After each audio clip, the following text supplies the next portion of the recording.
عطیہ صاحبہ ہیں لاہور سے۔ وہ پوچھتی ہیں میرے شوہر کا کنسٹرکشن کا کام ہے، انہوں نے کسی کے ساتھ مشترکہ پارٹنرشپ کے ساتھ کوئی گھر کا تعمیر کر کے بزنس کے طور پر کاروباری پروجیکٹ شروع کرنے کا ارادہ کیا۔ اس کے لیے انہوں نے استخارہ کیا۔ خواب میں میرے شوہر نے دیکھا کہ وہ اپنی کسی آنے والی شادی کی تقریب میں اپنے عزیز کے ہمراہ ٹیلر شاپ پر درزی کو اپنی اور اپنے عزیز کا لباس کا ناپ بتا رہے ہیں، مگر ناپ لکھتے ہوئے کچھ میجرمنٹ مس کر دی، جس کے لیے درزی اس کی یاد دہانی کے لیے کہتا ہے۔ یہ کیسا خواب ہے؟ تو اس کے متعلق پوچھا ہے جو ہماری بہن نے پوچھا ہے کہ ان کے خاوند نے وہ کنسٹرکشن کمپنی کے اندر جیسے آپ نے بتایا کہ وہ کہہ رہی ہیں کہ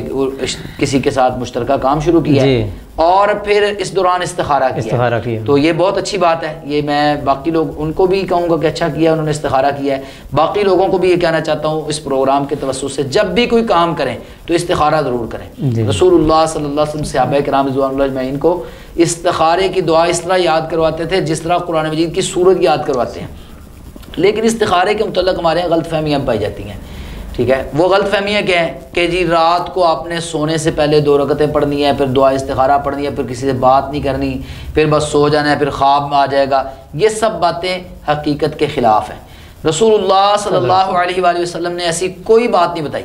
آپ دن میں، رات میں، صبح شام جب آپ کا دل چاہے 2 رکعت نماز پڑھیں استخارے کی، اور اس کے بعد وہ جو دعا رسول اللہ صلی اللہ علیہ وسلم نے سکھائی ہے، اللہم انی استخیرک بعلمک واستقدرک بقدرتک واسألک من فضلک العظیم فإنک تقدر ولا اقدر وتعلم ولا اعلم وانت علام الغیوب اللہم ان کنت تعلم ان هذا الامر خیر لی فی دینی ومعاشی وعاقبت امری فاقدره لی ویسره لی وان کنت تعلم ان هذا الامر شر لی فی دینی ومعاشی وعاقبت امری فاصرفه عنی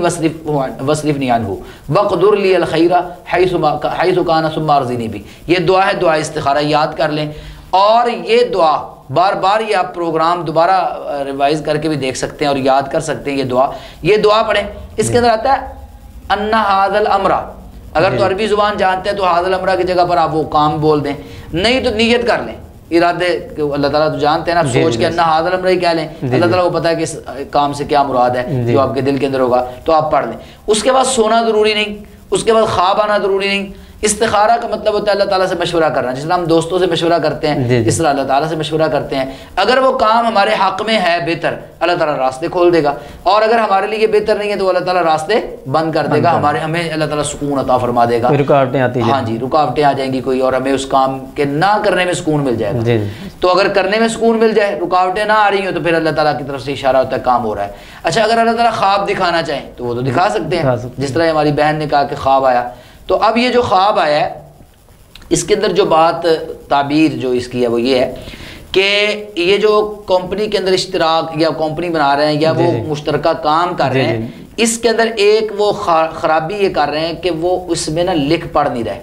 وہ چیزیں جو باقاعدہ اسٹام ہونا چاہیے، باقاعدہ اس کے تحریری طور پر جو ہے نا کرنا چاہیے، تو وہ تحریر کے حوالے سے نا سستی کا مظاہرہ کر رہے ہیں، یا اپنے چیزیں جو ہیں حساب کتاب میں وہ سستی کا مظاہرہ کر رہے ہیں۔ تو اس خواب میں ان کو اشارہ یہ دیا گیا ہے کہ آپ مشترکہ کام کریں، اللہ تعالیٰ اس میں یہ جو شادی کا منظر انہوں نے بیان کیا نا، شادی کا مطلب خوشی ہوتا ہے نا کہ یعنی اللہ تعالیٰ اس کام میں برکت عطا فرمائیں گے، تو کام میں برکت ہوگی، مشترکہ کام کریں، لیکن ایک تو اس کام کے بارے میں یاد رکھیں کہ پوری وہ تحریر لکھیں، اسٹام لکھیں، اپنا اپنا حصہ مقرر کریں، جو بھی قرآن و سنت کے مطابق ہے وہ تحریر لکھیں، اور اس کے بعد اپنا اپنا حساب کتاب جو ہے وہ پورا برابر کرتے رہیں تاکہ نقصان سے بچے رہیں۔ تو یہ ان کے خواب کی تعبیر ہے کہ کام میں برکت ہوگی انشاءاللہ، لیکن لکھت پڑھت اور حساب کتاب جو ہے نا یہ ساتھ ساتھ آپ نے رکھنا ہے۔ اللہ تعالیٰ آپ کے کام میں برکت بھی عطا فرمائے۔